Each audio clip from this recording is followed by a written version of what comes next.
Um, Today is Erev Yud Shvat. Yud Shvat, right? The 10th of Shvat. Yeah, move over. The 10th of Shvat is the day that the previous Rebbe passed away, and the last Rebbe became a Rebbe a year later.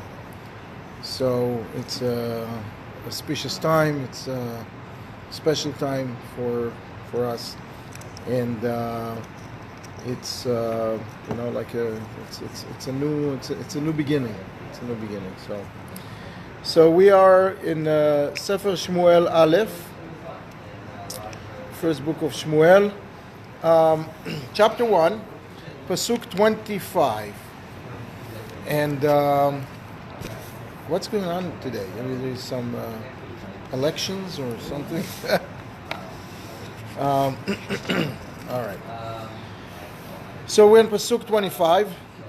We're gonna back up a little bit to sort of the middle of pasuk 24, just to keep the continuity. So Hannah had her baby Shmuel, and after praying and after many years of waiting, she was the prime young age of 130 when she had Shmuel, and she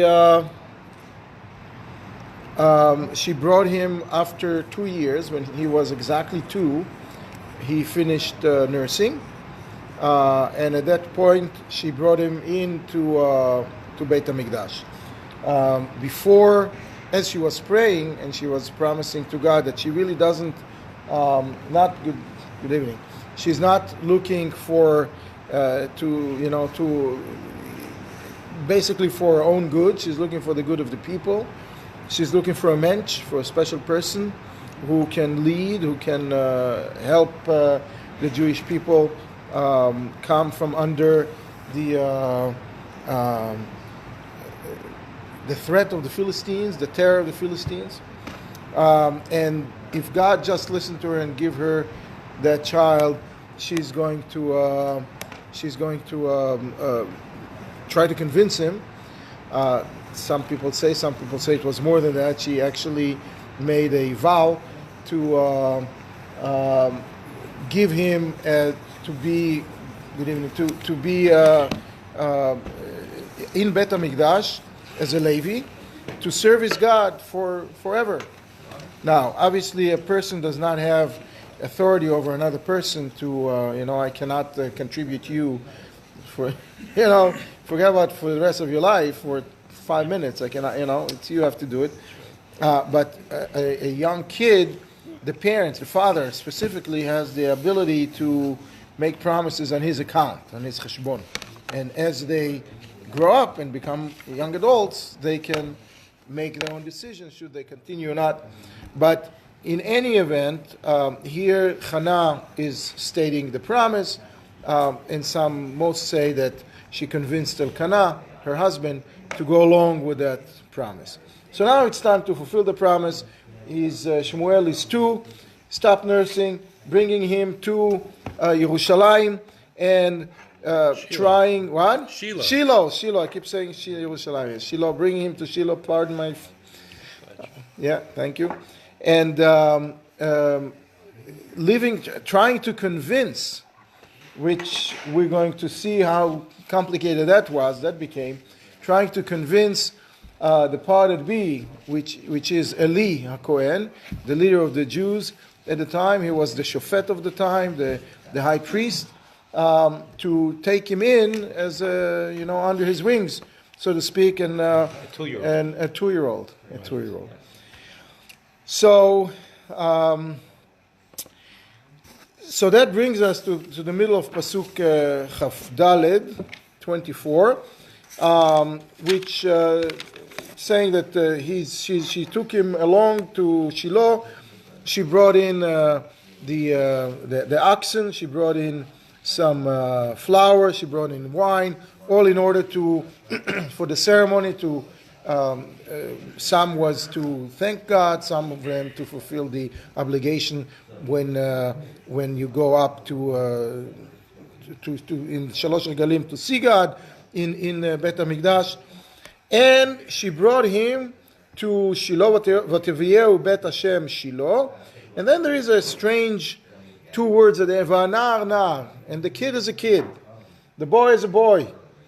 What in the world does that teach us? So the rabbis are saying basically that he was an advanced child.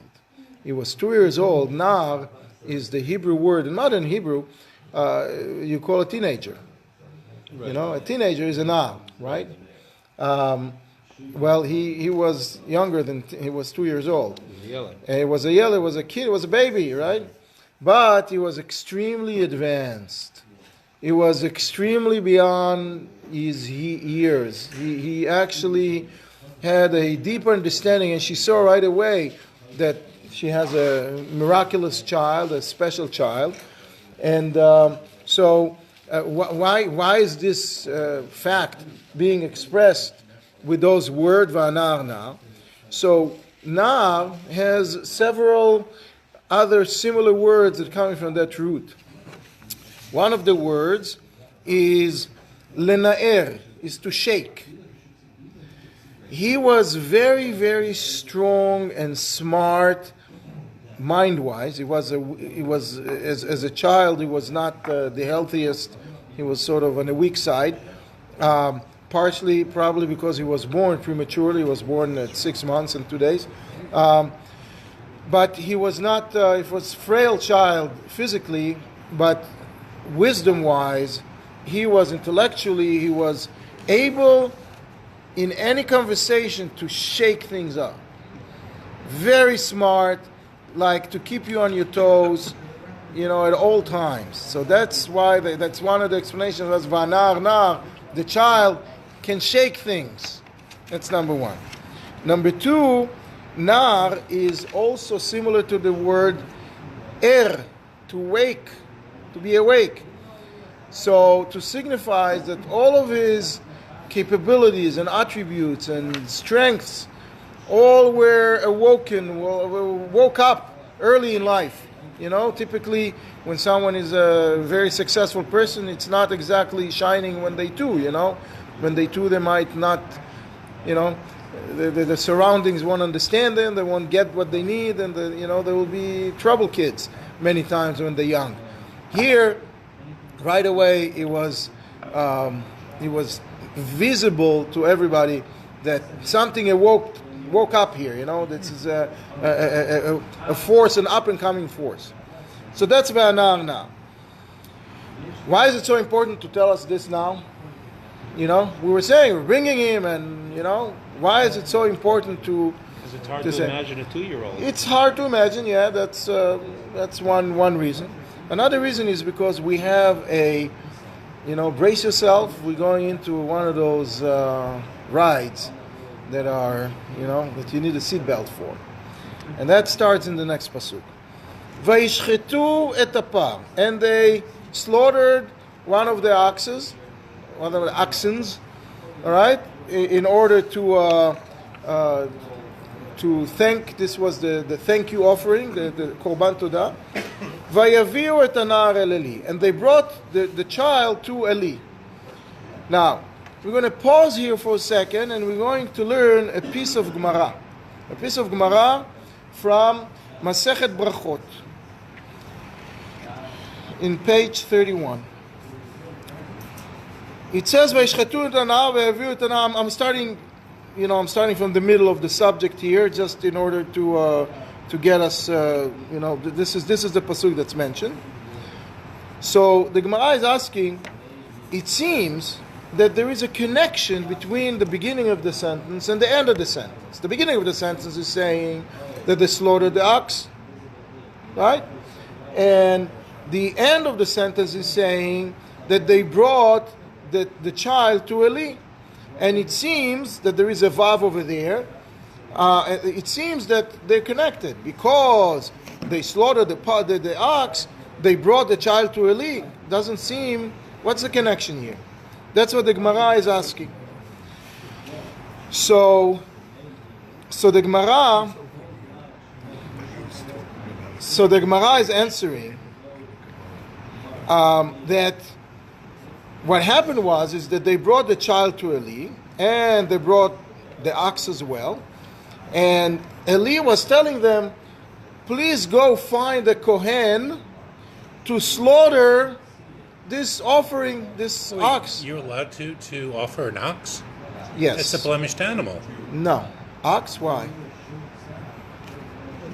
Yeah, an ox is a castrated bull. It was an ox in Jewish law. An ox is somebody who was born to a mother cow. That's an ox, a par. You know, in English, an ox is English, a castrated bull. English, yeah. So yeah, he's not transgender type. Yeah, it's he came out and says, hashtag me too. No castration. Me not too. Anyway, so yeah, so Eli was saying, go find the Kohen to slaughter that ox. Now, where were they?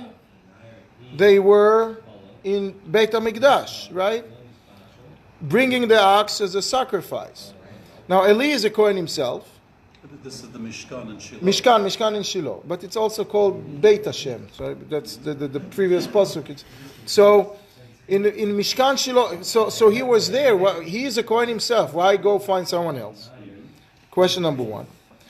And so they right away were scrambling to find the Kohen. Shmuel, the 2-year-old, sees that, and he tells them, what you looking for?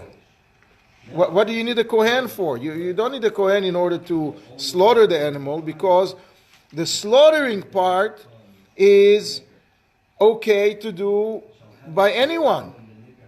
Just any Jew who knows how to slaughter can slaughter. Why are you seeking a Kohen, Dafka? So they were rattled a little bit with this question, so they brought him in front of Eli, right? Eli was managing the whole affair over there. So Eli asks him, how do you know that? How do you know that shchita is okay by anybody? So he told them, it's simple. If you learn Vayikra, if you learn the whole section that talks about the sacrifices, the korbanot, it says over there clearly, "Veshachat et ben habakar," that you shall slaughter the sheep, the calf, in front of God. It doesn't say who should, just slaughter. And then, and the sons of Aharon, meaning the Kohanim, will collect the blood, will bring it to the altar and spill it on the altar. From here, we learn that there are 4 different processes that are happening as an offering is slaughtered. There is the actual slaughtering, which is cutting of the windpipes, the neck, right? That's the shchita. Then there is the collection of the blood, holding some sort of a vessel, a holy vessel from the utensils of Bet HaMikdash to collect the blood. Then walking the blood to the altar, that's number 3. And then throwing it or spilling it on the altar, that's number 4. Those are 4 steps. The first step is anybody can do it, because the pasuk is saying that just you should slaughter. It doesn't say who should. Only from receiving of the blood, you have to have a Kohen doing that. Now, so that's what Shmuel is answering Eli. That's how I know. So Eli says, you're right. The halakha that you just stated is 100% correct. But there is a problem.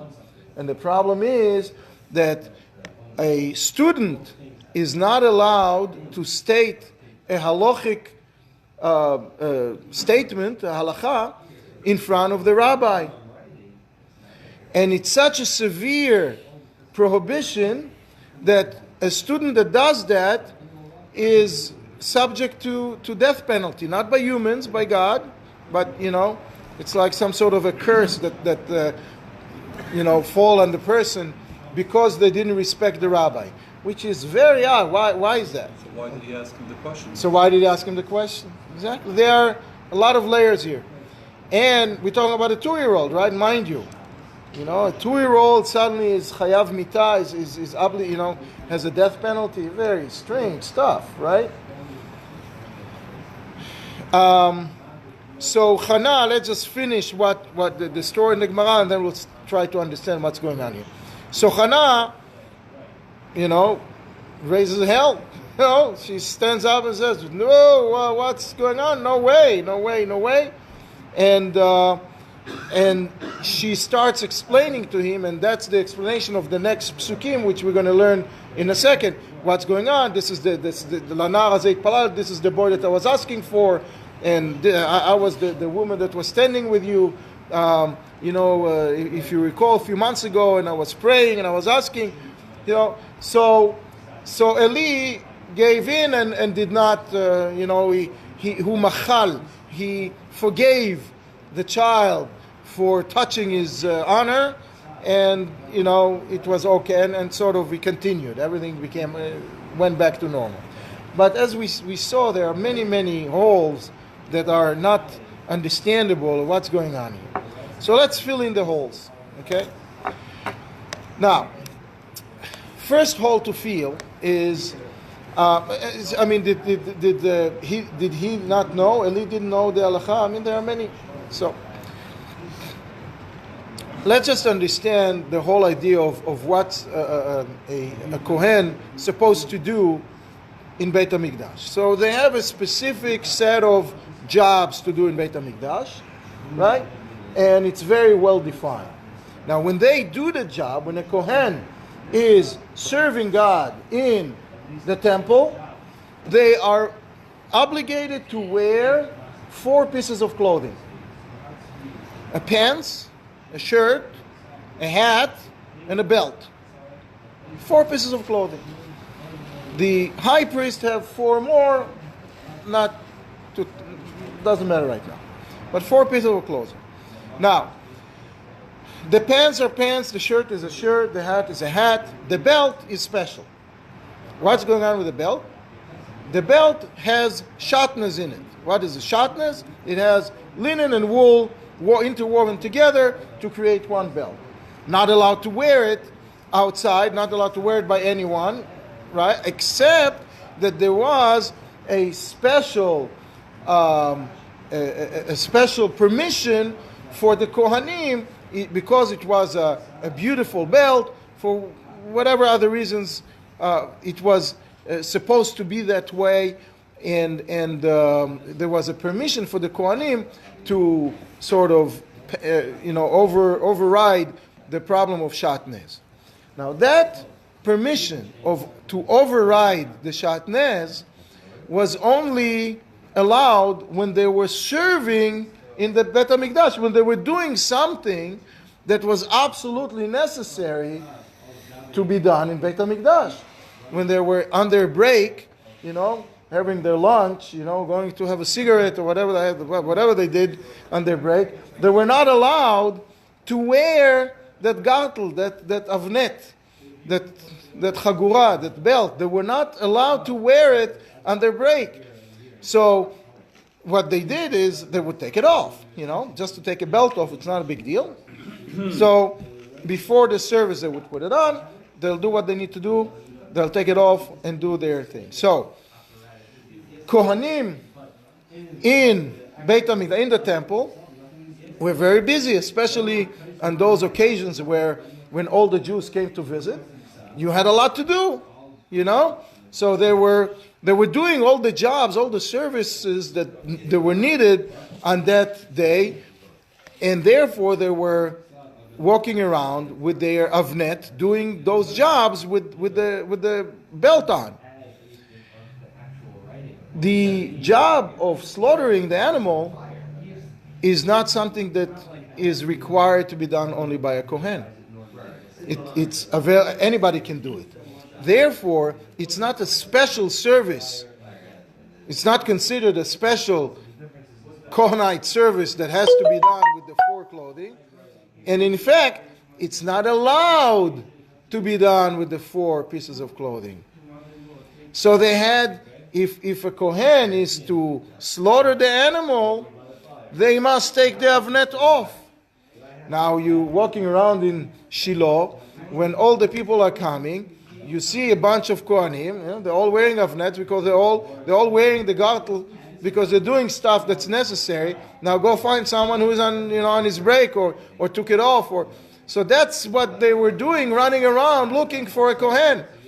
You're looking for a Kohen and that is not occupied with a special service. So now why was that important to Eli? Why was it important for the Jewish people to do this job, even though this job was allowed to be done by anybody? So there are many answers to it. I'll mention 2.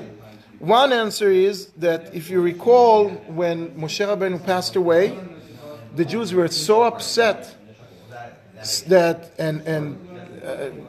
they took it's really rattled their world, shattered the present, and they forgot 3,000 halachot. 3,000 laws were forgotten because of the turmoil, because of the intellectual turmoil that happened when Moshe passed away. And throughout the years, they relearned them. Okay, somehow a lot of them Atniel ben Knaz added, some of them Yoshua added. I mean, there were a few people that put it all together throughout the years. So some say that this is one of the ones that were forgotten. They forgot that anybody can do it. It's number one. Number 2, it was a very practical reason. Because what's happening is, imagine that someone is standing and slaughtering the animal, and then blood started spilling. It's very natural for that person to sort of, try to catch with the, with the utensil, the blood, or touch something that they should not be touching. Shouldn't the Kohen catch it with the belt on? What? Shouldn't the Kohen? Yes. But he can't slaughter it with the belt on. So what? It can be 2 people. It must be 2 people. Okay? So, but a Kohen, which is trained to be very careful with every move, a Kohen that is primed to service God, they know all the details. They know what to do and what not to do and when to do it. And they all were. And they all were. They're all equally prepared. They were all equally prepared. So that's a baseline level of competence with the Kohen. Right. With the average With Joe, the average Joe, you don't know. I'm coming with you never know what it is. The Kohanim would do it all the time, and there would be, and that will, you go to, nowadays when someone gets married, right? They have a rabbi saying the bracha. Don't have, any Joe Schmo can do it, but there are a lot of other things that needs to happen correctly, and while the witnesses has to be right, and the ring has to be right, and everything has to, the chuppah has to be right. Even the chuppah, there are laws for everything. So when you have a rabbi over there, he does already. So that's the reason the Jews, even though it was allowed to be done by anybody else, they really were looking for a Kohen to do it. Now, when something like that happens, and a kid of 2-year-old started stirring trouble, Eli wanted to see what's going on here. Okay? So he was asking him, he was not asking him for psak halacha. He didn't realize that the guy is so advanced. He didn't realize that the guy is head and shoulders above, the rest of the crowd, the rest of the 2-year-olds. So he asked him a question innocently. You know, what's the problem? You know? So, and then he told him the halakha. Just to challenge him, right? And then he told him the halakha. Shouldn't the kid know better, not to... Oh, now, so the kid, so first of all, one of the halakha is that you're not allowed to say a halakha in front of your rabbi, right? Now, Eli met Shmuel when? 5 seconds before the question. He wasn't his rabbi. He wasn't his special, he never learned anything from him. He just met him now. As they were asking him the question, that's when they met him. So there is another halakha that if the rabbi is Echad Bador, is the one and only, is the rabbi of all rabbis, is the leader of the generation, it's also any Jew, even if you never saw him before, is obligated to respect them and not sort of teach them in front of them. And that was the Kohen Gadol. So whether Shmuel knew exactly who he was standing in front of, that's already a stretch. So Shmuel didn't know not to say it, and you know who like you know if he was he was advanced, he wasn't a chutzpaniak, you know. If he was a chutzpaniak, he said, "What's your problem? You know, who are you?" But he obviously didn't say that. He was very respectful because he knew, but what he knew, he knew. Now, there are many, many other problems, and that is the fact that he was 2 years old. You know, 2 years old. It's only someone from 20 years old on has this problem of life and death, of punishment, chayav misa. Now, the point is that he was so advanced, and it was like Eli was already not sure that this guy has what it takes to do it right, because he was so sure of himself. Now, in general, what is the problem? What is the problem with teaching in front of the rabbi, in front of your specific rabbi, not any rabbi? I mean, don't. If it's just a rabbi, you can talk, because the Jewish way of learning is learning with a chavrusa, is to learn together. Now, anybody that has a smicha, a certified rabbi, you can't learn with because you can't tell him something. That's not the case, obviously. If it's the Rebbe, if it's your Rosh Yeshiva, then you need to consider that, and it needs to be proven. So, but what's the problem with that? The problem with that is that the whole chain of Jewish tradition is based on a rabbi teaching a student, who is then teaching another student. So the whole authority is based on this level that, on those levels, on this ladder that you have. It's a pyramid scheme, exactly. It's the Jewish pyramid scheme, and you have to really make sure that you don't take something from the bottom, because the whole thing collapses. The law is that a halakha that was set by a court of rabbis in year 1, in year 100 cannot overturn, unless we can prove that the new court is smarter, is more pious, it's better than the first one. And because in general the generations is not the case. So it's very hard to overturn anything that was done by previous courts. So by definition, the whole Jewish tradition is standing on the fact that you have an authority, and you cannot just overturn in front of them, because that breaks the whole structure. So now, so Eli was faced with this situation, and there are some laws as well. Are you allowed to forgive or not? Sometimes the rabbi is not even allowed to forgive. Here in this case, because he was young, he's allowed to forgive. Anyway, the punishment is coming from heaven. So there is another gatekeeper for the punishment here. But the point is that because he had this discomfort with Shmuel actually died at a very young age, at the age of 52, which is the age that that people with karet cannot go beyond. So was a Kohen Gadol allowed to be mochel his kavod? So I don't think a Kohen Gadol is allowed to be mochel et kvodo, except he was a kid. So that's a different, it's not, and he didn't know, it's b'shogeg. There are several layers of issues here. The bottom line is that he was not chayav mita, obviously, from it. But then Hannah rises and says, hell no, what do you mean you're going to take this child? And let's learn what she was saying. So she was saying as follows, Vatomer bi Adoni. She was swearing, was making him swear.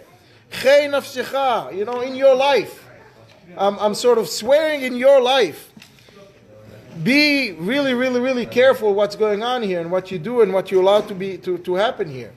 Ani ha'isha hanitzvet imcha bazeh. I am that woman who was standing with you for that purpose, for the purpose of, and she was mentioning to him exactly where she was standing and where she was facing and where Eli was facing, just sort of to make sure that he remembers what happened.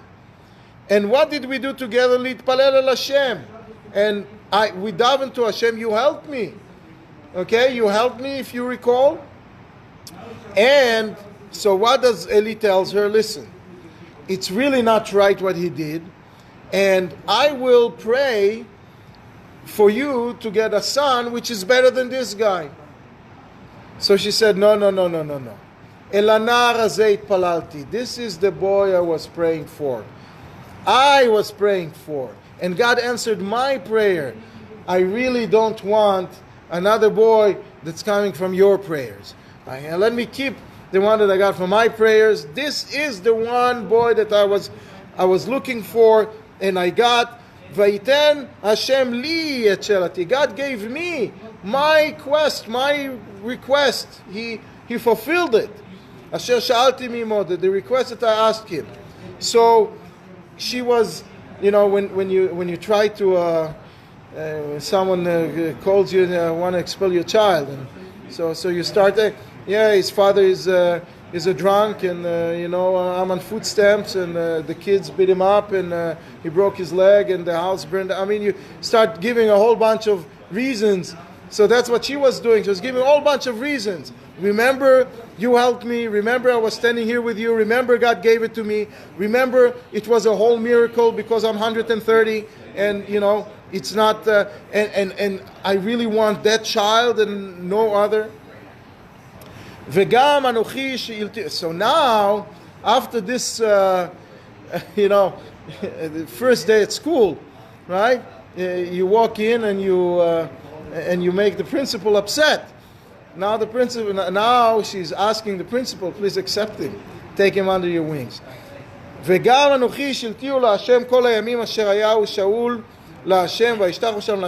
So, and I also promised him to God, and this is where the rabbis are saying that she really didn't have the ability or the authority to promise him to God, but her husband did, and her husband was there with her, and they both sort of agreed that this is okay, because it wasn't common for the Levites.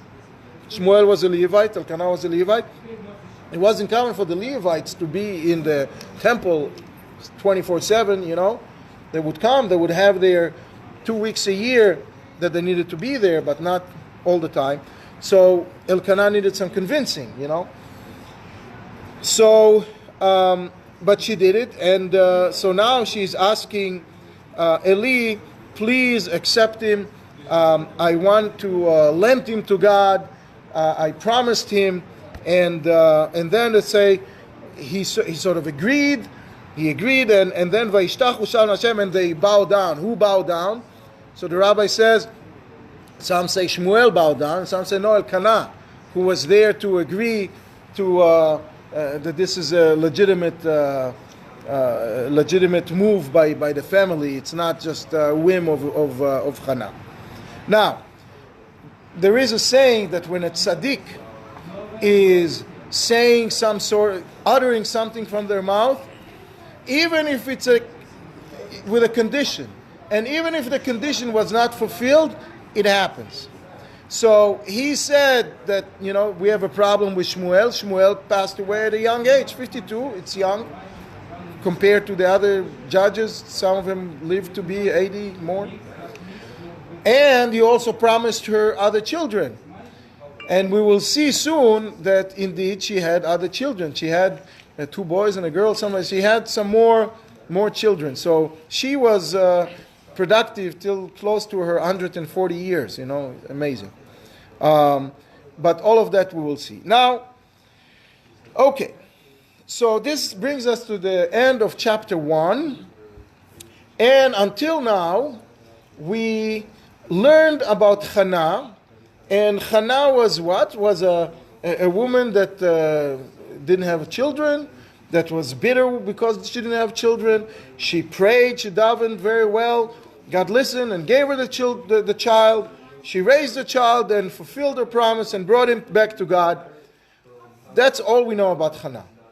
Hannah is not, obviously God listened to her, but we don't see any additional special quality about her. Now, from chapter 2, the next 10 psukim, which brings us to the end of the Haftarah of Rosh Hashanah, this is where Hannah got the status of a prophet. The rabbis teach us that we had 48 prophets, male prophets, and 7 female prophets. The first female prophet was Sarah, the wife of Abraham. The second one was Miriam, a Neviah, the sister of Moshe. The third one we learned a couple years ago about Dvorah Neviah, the wife of Barak in Sefer Shoftim, in the book of Judges. And she was the fourth. Hannah was the fourth. We're talking a prophet of a certain stature. We're talking about a prophet of a certain stature, with stature that have prophecies that affect the Jewish people for all times, that are important for the Jewish people for future generations, or to all of the Jewish people for that matter. Because we learned also in the very first pasuk of this book that there were many prophets, right? Yeah, Moshe and Shmuel were at a certain level, but you had the whole, you had prophet schools. People would go to prophecy schools, to learn how to be prophets and to become one. And they produced prophets, but we don't know their names because they didn't really matter to the Jewish people at large. Those 48 male and 7 female prophets were important. So, what's important about Hannah for future generations? This is what comes in the next 10 psukim. In the next 10 psukim, we have her second prayer. After she hand over Shmuel to the custody or to the apprenticeship of Eli, to be in the Mishkan Shiloh and to learn and eventually to lead. She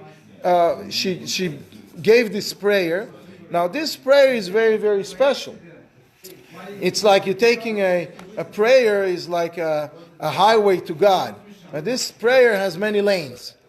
It's the same words, the same 10 psukim, but you can explain them in different ways.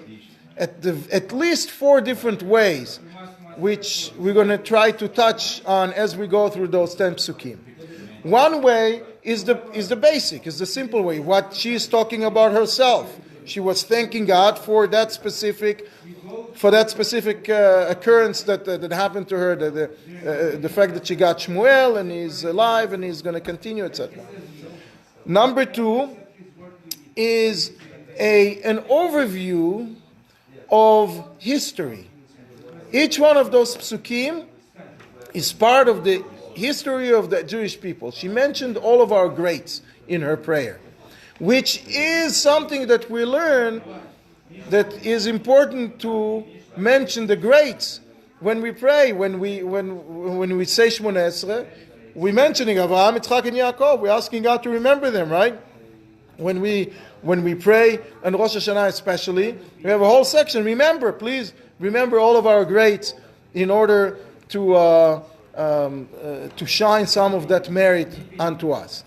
So that's track number 2. Track number 3 is the history to come. Each one of those psukim, according to the Targum Yonatan, according to the translator, is mentioning a different part of history that will happen. That's where she gained the status of a prophet that's important for everybody else for years to come, because she was prophesizing about the future of the Jewish people. And the 4th track that we're going to touch upon is that she mentioned a lot of secrets of Torah, a lot of how the world is structured, how God is structured, how the relationship between God and the world is expressed. That's another track within those 10 psukim. We obviously going to just start with pasuk number 1 today, and we're going to go through some of the rest next time. Vatitpalel Chana, so Chana prayed vatomar, alatz libi ba'Hashem. My heart was very, very happy with God. Why? Because of the miracle, right? Rama karni ba'Hashem. My importance became very high up. Keren it's 2 things. It's a horn, but it's also the word in Hebrew for principle. You know, when you have the money and you invest, the keren, the principle, that's the keren. So my principle, my value rose because of God, right? In the eyes of God.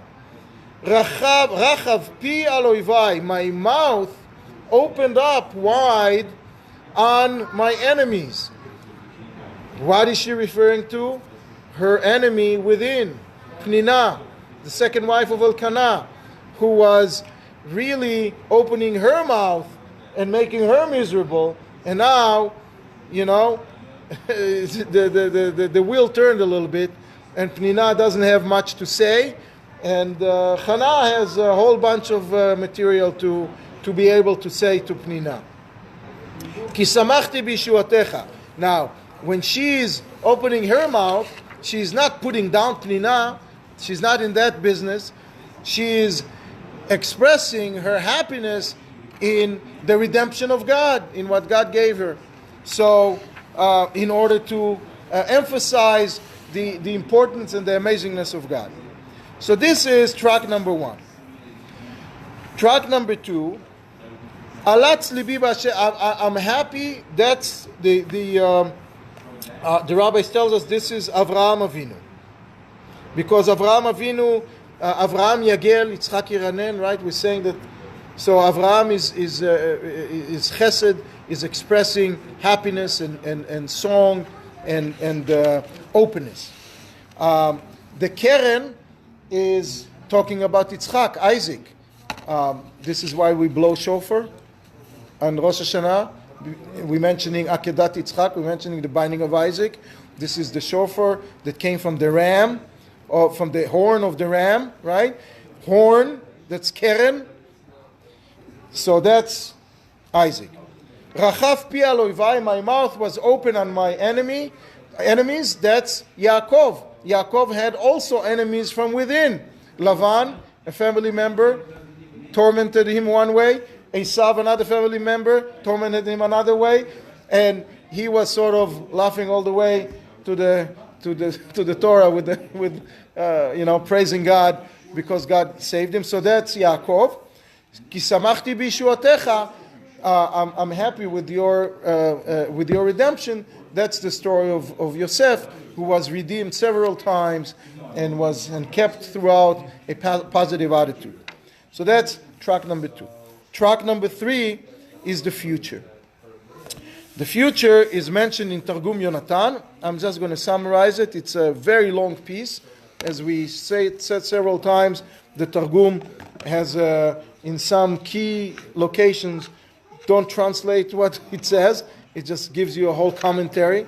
So it says that I'm happy with God because this child that is going to save the Jewish people from the Philistines. Shmuel was instrumental in saving the Jews from the Philistines. First, he anointed. He made sure that to anoint Shaul, who brought back who removed the immediate threat of the Philistines, and then anointed David.